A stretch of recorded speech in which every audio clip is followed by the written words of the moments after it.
नमस्कार, मी डॉक्टर उमेश केडकर, हृदयरोग आणि अँजिओग्राफी अँजिओप्लास्टी तज्ज्ञ म्हणून छत्रपती संभाजीनगर येथे मागील 8 वर्षापासून कार्यरत आहे।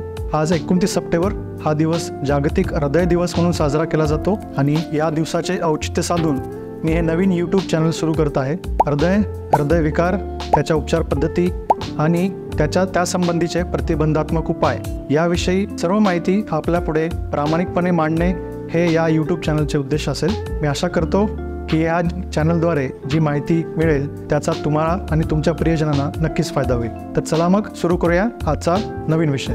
तर आज आपण बोलणार आहोत हार्ट अटॅक विषयी। हार्ट अटॅक हा शब्द आपण सर्वांनी नक्कीच ऐकला असेल। आपले परिजन, मित्र, नातेवाईक यापैकी हार्ट अटॅक किंवा अँजिओग्राफी अँजिओप्लास्टी झालेले रुग्ण याबद्दल आपण नक्कीच ऐकले असेल। पूर्वी उतारवयात सापडणारा हा आजार आजकाल 30-35 वर्ष वयाच्या रुग्णांमध्ये फार कॉमनली सर्वसाधारणपणे आढळतो। बदललेली जीवनशैली, मानसिक ताणतणाव, व्यसने, स्थूलता आणि आहाराच्या चुकीच्या सवयी यामुळे या आजाराचे प्रमाण हे झपाट्याने वाढत चाललेले आहे। जगभरात दरवर्षी जे मृत्यू होतात त्यापैकी 1/3 म्हणजे जवळपास 30% मृत्यू हे हृदय आणि रक्तवाहिन्यांच्या आजारामुळे होतात। एकट्या भारतामध्ये दरवर्षी 25 ते 30 लाख मृत्यू हे हार्ट अटॅकमुळे होतात। तर ह्या आकड्यांवरून आपल्याला या विषयाची गंभीरता समजेल। तर हा हार्ट अटॅक नेमका काय आणि तो कसा होतो याविषयी आपण जाणून घेऊ।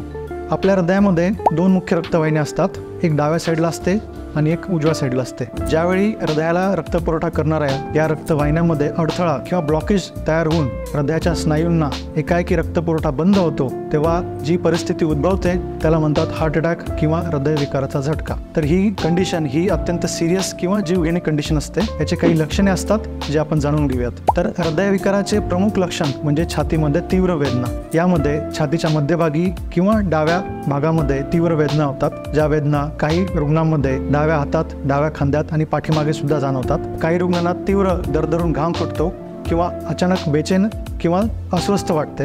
तर यामध्ये एक गोष्ट लक्षात घेण्यासारखी आहे की जरी छातीत दुखणे हे प्रमुख लक्षण असेल तरी जवळपास 20% रुग्णांमध्ये हृदयविकाराच्या झटक्यामध्ये छातीत दुखणे हे लक्षण नसते। तर अशा प्रकारच्या हार्ट अटॅकला आपण म्हणतो सायलेंट हार्ट अटॅक किंवा सायलेंट मायोकार्डियल इन्फार्क्शन। अशा पेशंट्समध्ये पोटामध्ये गॅस सारखे वाटणे, मळमळणे, उलटी होणे किंवा चक्कर येणे अशी लक्षणे जाणवतात।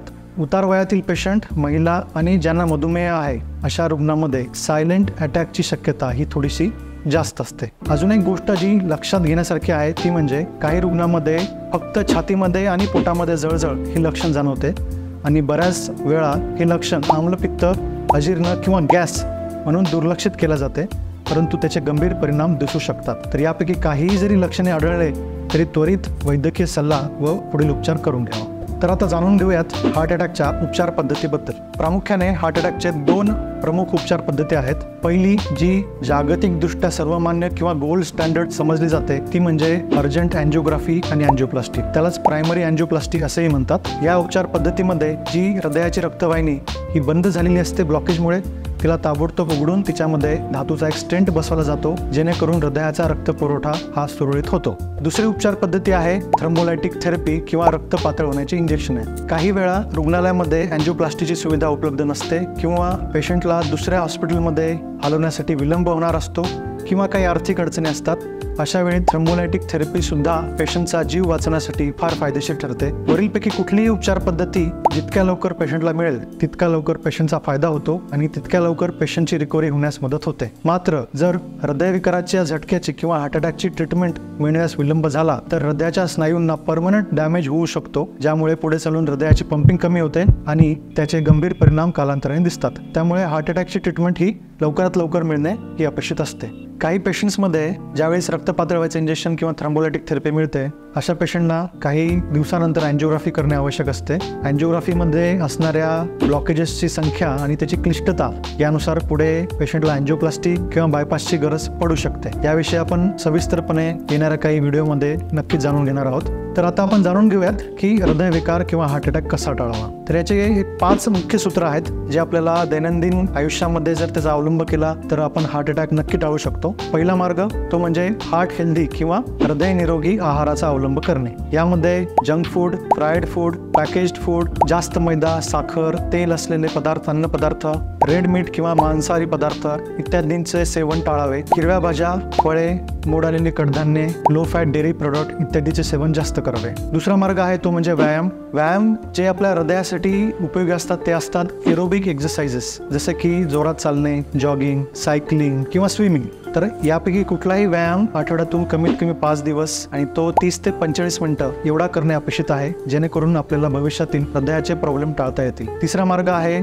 तो म्हणजे सर्व प्रकारच्या व्यसनांपासून दूर राहणे. सध्या तरुण पिढीमध्ये जे हार्ट अटॅकचे प्रमाण वाढत चाललेलं आहे त्याचे प्रमुख कारण म्हणजे तंबाखू किंवा स्मोकिंगचे व्यसन. चौथा मार्ग आहे तो म्हणजे मानसिक ताणतणाव किंवा स्ट्रेस मॅनेजमेंट. तर यासाठी तुम्ही योगा, प्राणायाम किंवा क्वचित प्रसंगी मानसोपचार तज्ज्ञांची मदत सुद्धा घेऊन जर तुमचा ताणतणाव व्यवस्थित प्रकारे हँडल केला तर तो हार्ट अटॅक टाळण्यासाठी त्याची मदत होऊ शकते. आणि 5वा मार्ग तो आहे म्हणजे आपले वजन नियंत्रित ठेवणे. साधारणपणे आपली उंची सेंटीमीटरमध्ये जेवढी असते त्यातून 100 वजा केल्यावर जो आकडा येतो ते आपले आदर्श वजन किंवा आयडियल वेट असते.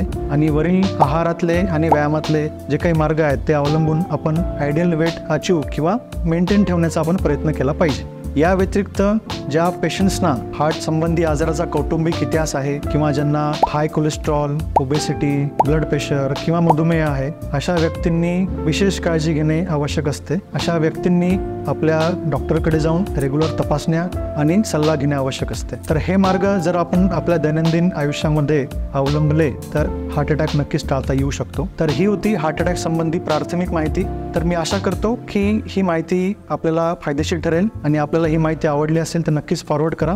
येणाऱ्या काही व्हिडिओमध्ये आपण हृदयासंबंधी अधिक माहिती नक्कीच घेणार आहोत. तर भेटूयात पुढच्या व्हिडिओमध्ये. धन्यवाद.